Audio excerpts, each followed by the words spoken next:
the confidence and eloquence a trial attorney has and wondered, how do they do it? They deliver a well-crafted argument, persuade the courtroom, and do it with unmatched poise. Yet perhaps getting behind the mic or on camera, or even just introducing yourself and your business to a networking group makes your palms sweat and your heart pound. So, what do trial attorneys know that you don't? Besides law, of course. Well, Monica Burkoth is here to help. Monica, thanks so much for being here with me today. Thank you so much for having me. Absolutely. Will you introduce yourself just briefly and tell us about all the various roles that you juggle and what your personal definition of abundance is? My name is Monica Burkoth. I am a mom, a boy mom of 3, a 3-year-old, a 2-year-old, and a 3-month-old. I work full-time as a trial lawyer in Chicago. So the sexy like Elwood's objection, standing up in court, stuff like that, I get to do that. I also am a podcast host of a podcast called Counsel. I am a wife, a friend, a sister, all those good things. I have a beautiful family. And abundance to me really means fulfillment, living a authentic life that once it's stripped back of all the what I should be doing, who I should be, the programming, who you are at your core, I think that's when you live in true abundance. I love that. And share with us a little bit about why you started your podcast, because I think that was you really stepping into your true abundance and doing that self-analysis and deciding what you want for your life. So could you walk us through that process? It was a huge awakening, I would say, for me. And it all started when I became a mom. And I think many moms will say that. It's like your life changes after you bring a human into the world. I realized after having a baby that I was more than my job. Because up to that point, all I was an attorney. I identified as my career. Everything was about the job. And when I'm nursing at 2 a.m. by myself for the first time ever, away from this job, away from this identity, I was having these like, who am I? What is this all for? And then when it was time to go back to work, I'm like, I'm not even passionate about that anymore. I just want to, hug this baby. And it just felt like the meaning had been stripped out of what was my whole life previously. And so I had this like whole kind of like awakening, like I had to find myself again. And in that, I realized there is joy in being a lawyer. I do enjoy it. I am good at it. But it's not filling up my cup anymore. So I can't quit my job. I just financially wasn't working for our family to do that. And so what can I add back in that'll be more me? I need to add some of me back into my day or my week or whatever it was beyond being a lawyer and beyond being a mom. I needed something for myself again. And I always was like very into personal development and manifestation and spirituality and things like that. And and I always listened to those podcasts on the train on the way to work. And I would always wish that I could do something like that. But I was so held back from, I guess, by the fear of what are my coworkers going to think? What if like a judge hears this? My family is going to be kind of weirded out and they won't take me as seriously. What if I lose clients like talking about woo stuff, when I'm so professional at work? And for years that held me back. I would say for 2.5 years that held me back, just thinking about what other people would think of me. And then finally I was like, I don't care. I don't care anymore. I need to be an example for my children. If I'm going to teach them they can be or do or have anything they want, I need to exemplify that. So I need to show them. So I'm going to just step into it. It was so messy, but I just did it. And yeah, so that's the story behind Confidence Counsel. I love that. Okay, so I have a couple of questions that prompted in my brain while you were sharing. First, did you get that pushback from anyone that you were actually like afraid of that you allowed to hold you back? No, it was so much worse in my head. It was bad in my head, but only positive, loving, supportive, uplifting. People were like, that's so cool that you did that. Like one of the partners at the firm, I like ran into him in the hallway and he's like, there's our little podcast star. And at first I was like, should I be slighted by that? But then I'm like, no, this is great. And I also thought because I'm in a business where you have to bill your time, every minute counts, right? Like right now, I'm going to be missing a 1.0 from billing, right? And I thought that they would see, as this is ramping up, that I'm taking time away from work. But I was finding ways to kind of build that time back in. And so it's been fine. It's been nothing but support. So yeah, it's always so much worse in your head than it is. And if people are talking behind my back, I don't know anything about it. And you probably don't care. Like they can just keep going. Yeah, keep going. Mm-hmm. That's awesome. Because I think that fear, yes, you are in a very high profile position and profession. And it seems to be what I would say is kind of like one of the stiff professions, right? Like we think of attorneys, medical professionals, and financial professionals. Like you wear suits, you're in the public eye. Everything you do has to be so professional. And so then when you think, oh, well, like I, want to talk about woo-woo stuff, or I want to do yoga, or like whatever it is, you might think like, oh, like, is that professional? Can I do this? But not just those professionals have this fear, but everyone has this fear. And so you just took that liberty to step out and say, I'm going to do it anyways. So most of my clients are financial professionals. And I think there is a lot of fear in that space as well about what if I'm the voice on the podcast? Is that weird? What are my fellow financial advisors going to think about me? Maybe I come across as a know-it-all, or maybe whatever, right? Like your brain can spin. So it's really refreshing to hear that you didn't get any of that negativity that you were afraid of. The other piece that struck me is that you said, I'm feeling unfulfilled. What can I add to my life to find fulfillment?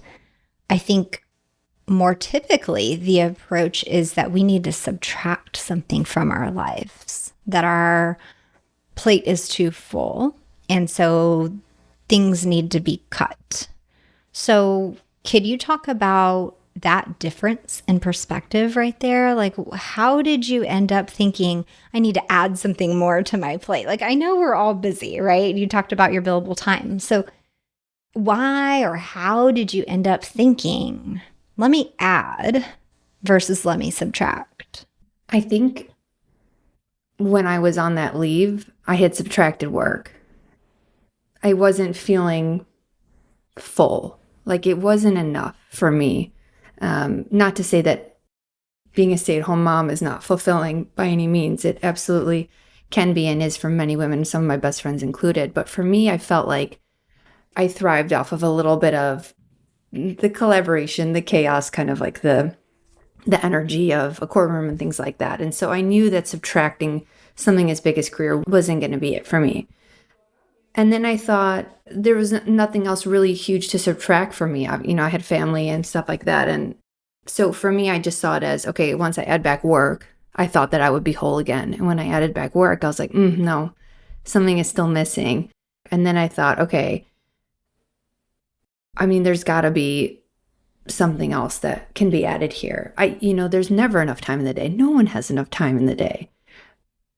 But I found that those days that I really sat down and maybe did an early morning journaling or something where I spent some time going inward, it all kept kind of leading me to a podcast, oddly enough, and to just talking about these kinds of things, and where it wasn't necessarily the right space to talk about these things at work, I found myself kind of coaching my friends, and I thought of what are the things that I'm good at naturally and that I just can add more of into my life. And that was those conversations. It was more of those books that I was reading. It was more of those podcasts. But now it was my take on those books and those podcasts. And how can I serve now? I think there was a big shift for me mentally between, instead of it being about me, now it was about service. And I had read books in the past about, in order to feel fulfilled, you want to serve others. And I never resonated with that. I'm like, I guess I'm serving at work, but it was all very like about me. And then something clicked like after becoming a mom. And I was like, okay, serve. I just want to serve. And like, I wasn't serving at work. So I had to add something so I could serve. That's amazing. So yes, you're searching for this thing that's going to fill this gap. Why did you decide to talk about confidence and your voice and personal development and maybe a little bit of woo versus maybe talking about the profession, right? Like a lot of people, I guess that goes with that identity piece. You identify as an attorney, so we're going to debunk myths in, the attorney space, or we're going to talk about law or whatever it is. So why one over the other for you? What was pulling you towards the confidence piece? It's interesting you asked that because after I released the podcast, we have a marketing guy at our firm, and I expected them to be like, oh my God, let's pump this out. Like, let's tell everybody, let's put it on LinkedIn. And they didn't, they didn't really say much of anything. They're like, oh yeah, we heard about your podcast, but they didn't want to promote it with me. And I was curious about that. And he said, there's 3 other examples of podcasts that we've dealt with. One was about, re-examining old cases. One was about interviewing judges and maybe you want to go in one of those directions. And I don't. Like I'm getting enough of that at work, I'm doing that to 9 to 5. This was added for me. And this was added for me to serve. I don't want to add more law to my hobby. I don't need to. I wanted to do something that was going to give me energy, and me, clocking out at 5, putting my kids to bed at 7 o'clock. Is it going to give me energy to re-examine a case from the 70s on a podcast that I started to make me happy? No. But is it going to pump me up to talk about mindset and, confidence and gratitude and things like that? Hell yeah. And so that, for it's a little, I guess, selfish reasons there, but I also thought if I don't have the passion and the energy behind it, it's not going to reach people in the same way. It's going to fall flat and it's going to be inauthentic. Absolutely. Well, I think you're hitting something huge right there. A lot of entrepreneurs start something because they see a gap and they're passionate about it. And if you are starting something just with one reason, like let's say you see the gap and you're like, I can create a service to fill this need, but you're not passionate about it, it's not going to work. The way you speak about it, the way you present yourself, speaking about your service or whatever it is that's going on, with that lack of passion there, entrepreneurship is hard. And so if you don't have that extra behind you with it, it's not going to last. And 1000%. So you having both there and really starting this to be authentic and to create abundance in your life is really what's happened here. That's even more likely that it will be successful. So great job there. And when I originally started my entrepreneurial journey, it was that because I was thinking, okay, well, let me work with lawyers who are burnt out, help them find their way back to maybe just finding more time or finding something that they're passionate about. And I found myself working with people and kind of managing schedules and doing like time management type stuff as opposed to the mindset and like the development of the skill stuff. And that wasn't filling up my cup either. And so I had to kind of come to terms with, I don't need to do this for money. I wanted to do this to serve and to energize myself and to add to my cup. And the clients weren't pouring in that area either because I don't think my heart was there. And I think everyone could kind of sense the inauthenticity there. One struggle that a lot of entrepreneurs have when it is a passion and they are in this correct path of like, yes, I see a gap and I have a passion to do this, is that you just want to serve and serve and serve and give and give and give. And so what happens on the back end is you actually have a hard time monetizing your service and your time. I want to believe that since you're an attorney and time tracking and billing and all of that is kind of ingrained in you, I don't think you'll have an issue with that. But could you share some advice that maybe you've been able to pull from your profession into your personal business? I guess the way that I look at it is there has to be an energy exchange. When you work with people for free and you just give things away, they take it for granted. Think about all the freebies that you have in your email that you've signed up for that you don't do anything with or you never look at. I think when there's a buy-in, there's more skin in the game, people are more likely to commit, to show up, to apply themselves than they are with free stuff. When I first started out, I was doing pro bono coaching. And I was like, I just want to help people and I just want to like get better. And I'll take as many people for free. And what I got was people that were half in, half out. They're like, okay, yeah, sure. I guess they weren't invested. They didn't need it enough to pay money for it. And that showed. I think that showed in the results, that showed in the way they showed up. And so I think that even just beyond lessons I've learned as an attorney, but I think that you can't be doing things for free. It's a disservice to you and a disservice to your ultimate clients. Really good advice there.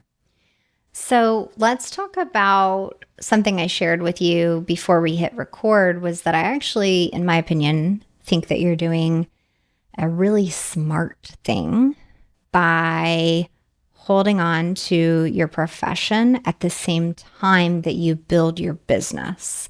You're allowing yourself runway, you're allowing yourself time in your entrepreneurial endeavors to figure it out, to make mistakes, to try a product, to do whatever, but yet you still have income, a professional identity, and all of these things that you can really rely on, that your family can even rely on.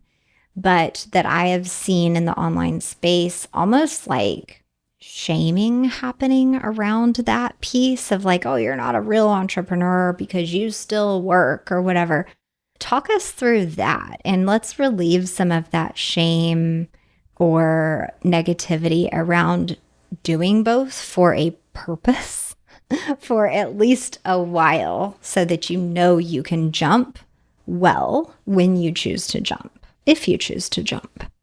Being fully transparent, I can't count the number of psychics I've asked on my hand when I'm going to be able to leave this job because I'm so ready to jump, but it doesn't make sense financially for me, for my family, for the lifestyle I want to have. It also puts a lot of pressure on the business. Like if you think of your business as your baby, you don't want to put pressure on your baby to stand up and start walking, after a year. And to be fully transparent, after about a year of not seeing much traction in my business, I started to think maybe this isn't for me. Maybe I just don't have the time to commit to it because I'm not a full-time entrepreneur. Maybe I can't do this. And I think that's where a lot of people give up. And if you look at all those forums, a lot of people, if you were to ask, should I just quit my full-time job and go all in? Will I be more successful faster? Maybe, but a lot of them will say, don't do it. Stop. Because now I have so much pressure to do things that maybe are unaligned because I just need the cash flow. I need something. So I'm going to take those coaching clients about a topic I'm not interested in, and I'm going to do the different jobs just to make ends meet. Whereas here I get to follow kind of where my energy is taking me, where my passions are taking me. There's time, there's breath, there's space between it. It doesn't feel forced. It feels organic. And there is no clock. Like it's going to evolve when it comes. And I have the comfort of a paycheck coming in every, 2 weeks and the stability for my family without that added pressure. And we had our tax guy, look over everything after the first year, and I hadn't made anything, but I had invested a lot in the business. He said something like, well, eventually, most business take a couple of years to kind of get off the ground. Eventually, you're going to have to start bringing something in. And I was like, okay. So, and it wasn't like I have to bring something in tomorrow, otherwise I can't pay rent. It was like, eventually I'm going to have to start bringing something in to make this worthwhile. And it just feels way less pressure on it. Even though a lot of us perfectionists, especially those if they're in finance and, overachievers, they want the results now. And it's difficult because you want to put everything into it, especially when you're excited about it, but you still have to show up to work. I'm working from home. I'm trying to juggle my email while being here, while doing this. And it's hard to be everywhere at once. But I found that if you just kind of compartmentalize, what am I doing? And I'm not switching tasks all day long. You can really get as much out of your day as somebody who's doing this full time and kind of piddling around, being busy, and you can get there faster, truly. I agree with you. And ultimately, like what your tax guy said, he's giving you runway. He's not putting pressure on you. He's saying eventually. Okay, well, eventually is entirely possible and plausible. You're going to turn a profit. You're going to create revenue. But what's nice, like you said, is that you don't have the pressure associated with, this thing has to make money. We have a house payment. And because that right there can kill any kind of entrepreneurial drive. So I think you've done the right thing. The other thing I think you are doing correctly, of course, in my opinion, is working to establish your audience first. A lot of people make the mistake of creating a product because, again, they see the gap, they have the passion for it. Oh, here's the solution. Let me create this and I'm going to sell it. But there's no one that follows them yet. There's no audience built. There's no community that's been created around your message. So of course that's not going to make you 20 grand in a month, right? So then what happens when they're doing it that way is that disappointment and that, nobody bought my thing. This isn't working. I'm stupid. I didn't do this correctly, whatever. All those negative thoughts come in. So you have had the foresight to create a podcast, to start to develop a community, to start honing your voice and your message and finding out what people want first. And again, learning what they want so that then you can create a product to solve their problems. So could you walk us through, was that intentional? Did you get that business advice somewhere? Or were you just like, I want to start speaking on this. This is my passion. I've got to start this podcast and then we'll see what happens. I wish I could take credit for coming up with that, but it was totally an accident. I just kept getting the download about the podcast and I got it in the shower and I kept getting it when I was journaling and I was like, okay, I'm starting a podcast.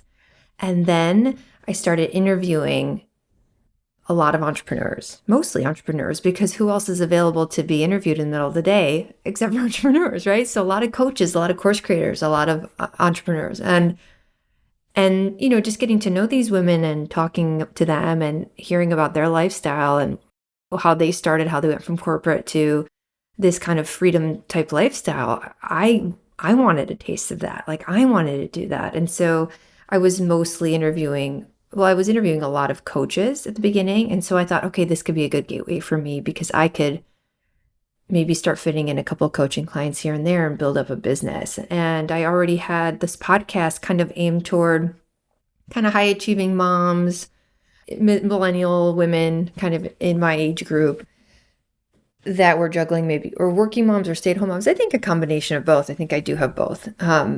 And just talking about stuff and so I already had kind of created sort of a rapport with this group of women. And as it kept growing, then, I was kind of also tracking it on Instagram and kind of posting things there. And it was very unintentional. But now that you say that, I want to give myself a pat on the back. And it all was very aligned and for a reason, right? Because I I always thought maybe I did it backwards. I should have come up with the business first and then built an audience, but you don't know what your business is until you figure out what your people need, like you said. And so I think that it's really cool to point out. I think most people do create a business and then go, oh, I need to market this. What should I do? Oh, I can create a YouTube channel, create a podcast. I need to be posting on social media. And then those like have to do's come up. And all the while you're trying to tweak offers and products and services to try to navigate and fit what people want. Whereas building the audience and learning what people want organically is actually going to create the best solutions for them. They're more likely to buy. So good job. One thing I want to hear more about is how you started the podcast. Did you sit down and brainstorm what this should look like based on shows that you enjoyed and kind of map out, okay, I'm going to do interviews, or oh, I should do solo episodes because I hear this person and I love their solo. Like, how did you come up with your structure? How did you figure it out? What were those early days of creating the podcast like for you? The earlier days, just like in business, were spent thinking way too much about the colors, the name, what the cover art is going to look like. I probably spent months on that. And I think that was it was a defense mechanism. It was fear. It was not, I wasn't sitting down and figuring out like, what is this going to actually look like, right? I spent a lot of time with things that didn't matter at the end of the day. But when I finally did get to that stuff, I modeled it after some of my favorite podcasts. Yeah, like you said, I really enjoyed interviews. And I think a piece of me also was a little afraid of doing solos because I was like, what if people aren't interested in what I have to say? Like, what do I have to share that's different? Like, what gives me authority to speak? And I think a lot of people struggle with that. And I just started my season 2 of, post third baby here. And I'm doing a lot more solos is my plan, because my first season, I did a lot of interviews because I felt like I'll bring in people that know what they're talking about because maybe I don't yet, because I'm still figuring this out. And now I'm like, we're all figuring it out, right? Everyone is figuring it out as we go. No one person is more, they of course specialize knowledge, but everyone's they know what they know and they frame it in a way that is unique to their own experience and like lived experience. And so I started doing more solos and realized that I do have something to share. And I'm actually enjoying those more because they require less of me in terms of editing, scheduling, following up, getting bios, headshots, all the things. And so I do also think that the one-on-ones help me create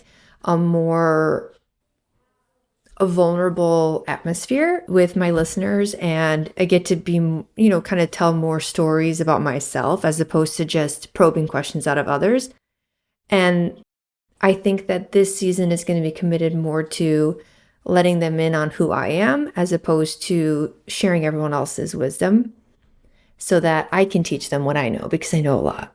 Exactly. I love hearing you say that. I want to teach them what I know because I know a lot. I think so many people are afraid to make that statement.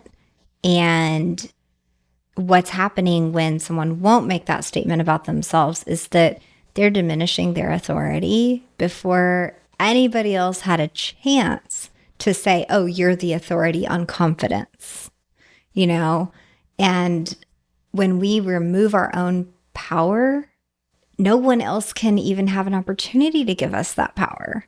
So I love hearing you say that. And you highlighted a bunch of stuff right there in that statement about when you're designing your own show with intention. That's a lot of what I walk people through when they're first launching their podcast. Okay, we have to have some solo episodes in here because that is how you maintain your authority, your expertise. You get credibility of being the attorney on this topic or whatever it is, right?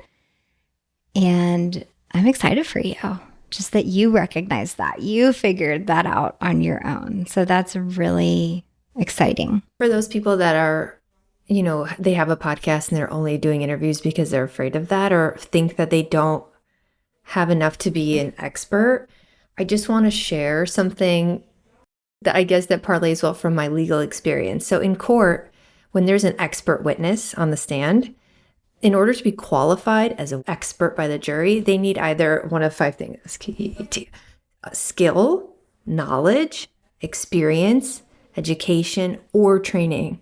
A lot of people think they need all 5.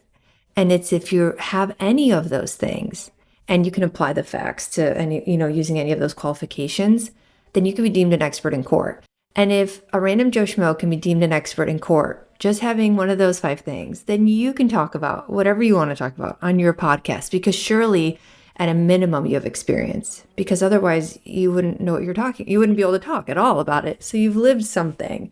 So everyone's an expert in something. And I think, if you just remember, SKEET is how I remember, SKEET, skill, knowledge, experience, education, training. You can be an expert on your own show. Super cool. Thank you for giving us that acronym and those tools to be able to say, I do know what I'm doing, actually. Because I think that does hold people back, right? From creating the podcast or getting on live or doing the solo episode, there's a lot of spaces where people remove their own power before anybody else even has an opportunity to view them as that authority or that expert. So let's talk a little bit more about this confidence piece and how you're helping people, because you are so used to standing up in front of the courtroom and presenting yourself in a certain way. You're able to coach people on their image, their behind camera confidence, the way they present themselves. So could you share just a tidbit of advice for someone who may be afraid to get on camera or maybe afraid to jump on an interview for a podcast? What could you share about that? Well, I can give a few tips to kind of get over the jitters and just generally share a couple of things. So you should know your core values, like who you are and what you stand for as a person. I think once you have a good sense of who you are, and it's not just, oh, I'm Jackie and, I live in Fresno or whatever. No, it's what are your non-negotiables? For me, authenticity and personal growth and confidence. If you have something that you stand for that are core values of yours, no matter what happens during that interview, even if you fall on your face, you're still that person. You still have those core values. You still have an identity beyond the fail, right? Or the mistake that you would just make. So I always like people to anchor onto something of who am I? And it's not going to make me. Another example, I guess, is, and I think I still have it on my background on my wallpaper, but I imagine all of us have this sparkling light inside of our chest. It's our worthiness, our wholeness, and it's just shining bright all day long forever. When you were born, it was shining. When you make a mistake, it's shining, and it doesn't stop shining so brightly. There's nothing that you could do to make you less lovable, less worthy, less confident. So you just keep going. It's never going to dim. It doesn't say anything about you as a person if it doesn't go perfect. And so I just try to just remember that always before I do any sort of speaking. It's not that deep. You're still going to be loved. You're still going to be worthy. It's going to be okay. And then just some little exercises and things that I do is before a big speaking thing, or I just had a huge closing argument in court in March just before I gave birth. And I was really nervous about it. There was, very high stakes case. And I used this scripting technique. I wrote a letter from my future self to my past self after what I was envisioning would be the outcome. So after we won the case, and I said, it went so well. This is what you did. You felt so good. You wore those shoes. You did this. This person was nodding. And I just kind of scripted out my ideal situation. And when the judge said not guilty, you knew it in your bones. It was going to be a not guilty. And I just kind of lay it out and I feel into it. That always helps. I do that the night before a big thing, is just writing out my ideal outcome and really feeling into it. And then when I'm in the moment, when my opponent is arguing, at least for me, I'm a huge introvert. I'm a pretty shy person by nature. I get very flustered. Like my chest will get, splotchy, my ears will start ringing. I get nervous. I still get nervous. And I will half the time black out what the other guy is saying because I'm just so focused on what I have to say next. And it's something that I don't think I will ever overcome. It's just something that you get better and better at.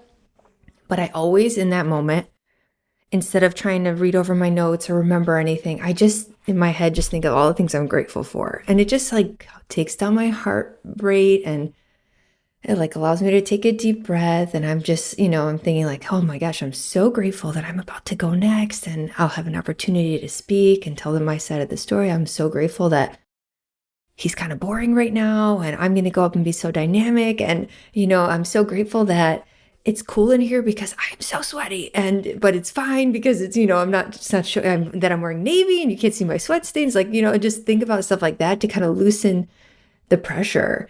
And when you're in gratitude, you can't feel anxiety. So I just like to think of things that I'm grateful for, and my kids and my husband and da-da-da. And I just kind of let them, rumble through my mind, and then it's my time to go and it's on.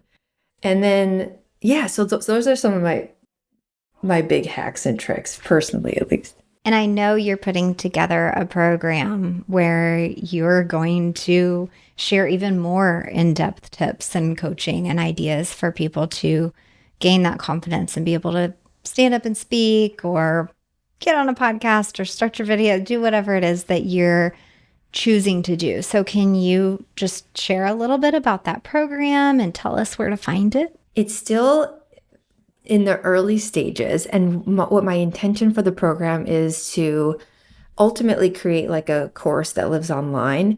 But I'm looking right now for about 10 founding members that have a fear of speaking, have a fear of being seen, who want to step out into this entrepreneurial journey, who want to start a podcast, but who are afraid of their voice, of speaking, of being heard.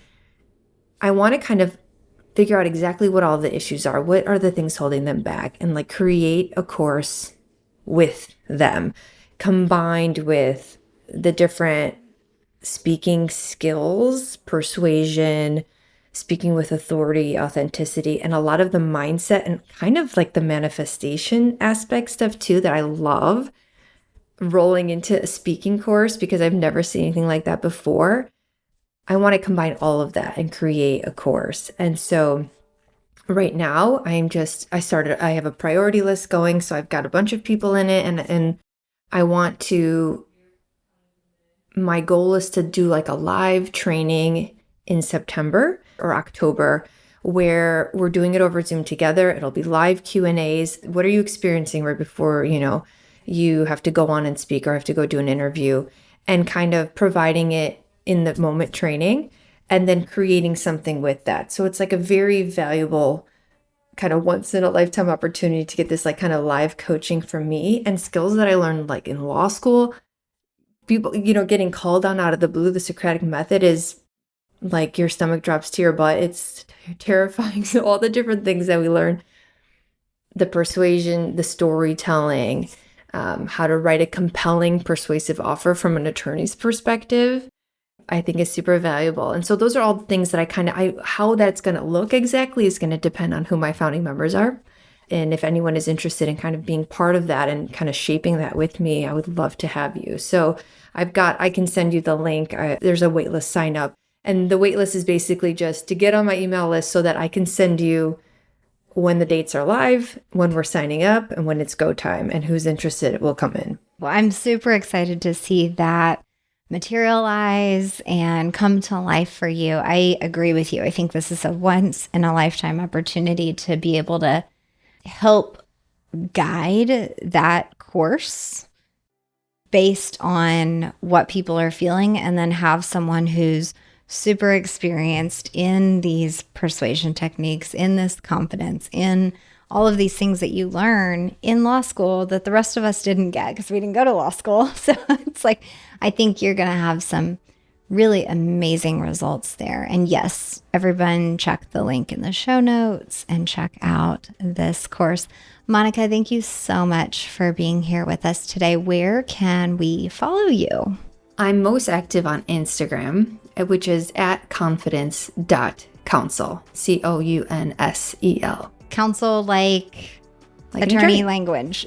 Yes, exactly. So I guess that was my one tie-in to the law, because there is value in your journey and where you're coming from, right? So I always thought maybe I wasn't meant to be a lawyer, but then now reflecting, everything happens for a reason. I have this training for a reason. What is that reason? How can I serve? So that's how I tied in the counsel, because I feel like it's all led me here. I saw that right away, like with the spelling. I was like, oh, so clever. I love it. So thank you so, so much for all of your advice. And I'm really excited for people to jump in and get that confidence that they need and learn from you. Thank you for being here. Thank you so much for having me in the great conversation. I really appreciate it. Absolutely.